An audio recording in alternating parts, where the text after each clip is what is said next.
Assalamualaikum warahmatullahi wabarakatuh. Kami dari kelompok 5 akan mendiskusikan tentang global warming. Perkenalkan, nama saya Septiani Putri. Perkenalkan, nama saya Anastasia Ervania Dwi Anggraini. Perkenalkan, nama saya M. Indra Saputra. Perkenalkan, nama saya Nur Aisyah. Perkenalkan, nama saya Haifa Azra. Kami akan memulai diskusi kali ini. Selamat menyaksikan. Membahas masalah global warming. Global warming atau pemanasan global menjadi isu lingkungan yang tak henti-hentinya dibahas di dunia. Sudah banyak kasus di mana beragam flora dan fauna menyusut jumlahnya karena global warming. Kini kurang lebih 20.000 spesies tercatat terancam punah dan akan segera bertambah jika tak dicegah. Pengertian global warming adalah proses meningkatnya suhu rata-rata atmosfer, laut, dan daratan di planet ini. Pemanasan global juga bisa diartikan sebagai naiknya suhu bumi secara menyeluruh, ditandai dengan es di kutub yang mencair, dan temperatur di berbagai tempat di seluruh dunia yang cenderung naik.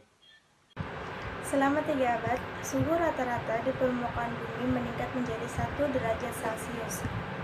Global warming mengakibatkan kenaikan suhu melewati 1,5 derajat Celcius sehingga mempercepat kekeringan ekstrim, kebakaran hutan, banjir, dan kekurangan makanan untuk jutaan orang.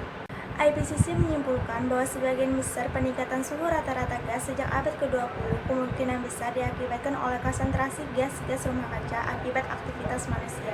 Sebenarnya manusia dapat mulai mengurangi pemanasan global dengan langkah mudah seperti penanaman pohon kembali, tidak menggunakan bahan bakar fosil, dan menghemat listrik. Upaya untuk mengatasi global warming bisa dimulai dari diri kita sendiri dan lingkungan sekitar. Walaupun membutuhkan proses yang tidak sebentar untuk melihat perubahannya, namun jika dilakukan terus-menerus beberapa tahun ke depan, maka akan terlihat perubahannya. Meskipun tidak dapat menghentikan global warming sepenuhnya, setidaknya dengan melakukan upaya mengatasi global warming tersebut dapat memperlambat dampak yang ditimbulkan oleh isu lingkungan tersebut. Selanjutnya, saya akan menjelaskan pengertian global warming menurut organisasi dunia. Yang pertama adalah National Wildlife Federation. National Wildlife Federation merupakan organisasi konservasi non-profit terbesar yang ada di Amerika Serikat.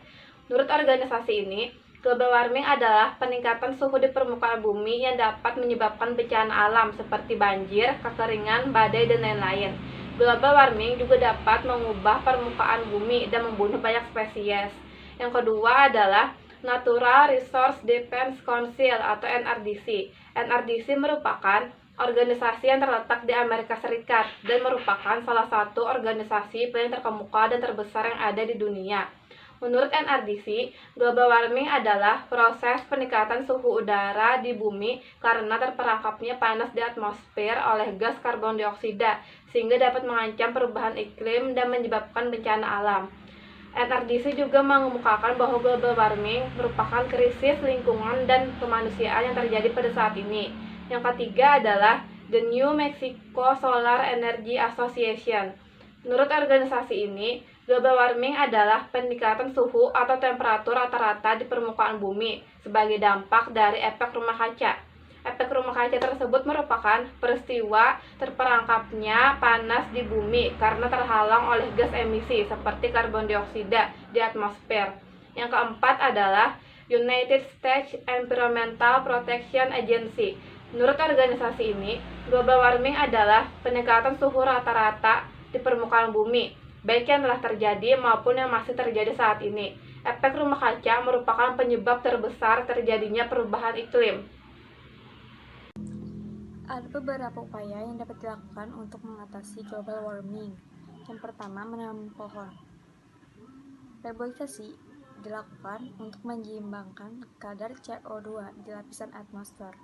Dengan reboisasi, pohon akan menyerap gas CO2 untuk melakukan proses fotosintesis dan mengeluarkan gas oksigen ke udara.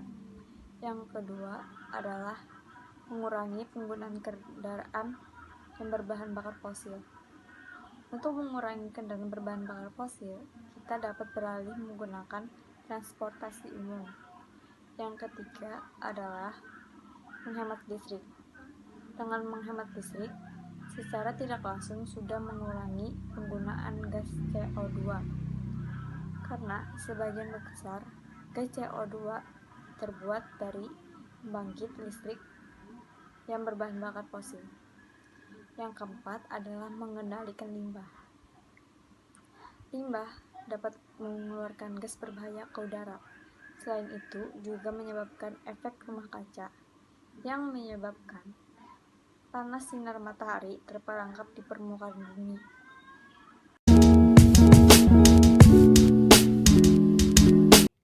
Oh iya, apakah ada kaitannya global warming ini dengan pandemi saat ini, yaitu virus corona? Ada, karena dengan adanya wabah corona ini, maka kadar NO2 berkurang. Penurunan kadar NO2 diakibatkan karena penggunaan bahan bakar batuk. Ada, karena dengan adanya wabah corona ini, maka kadar NO2 yang dihasilkan juga berkurang.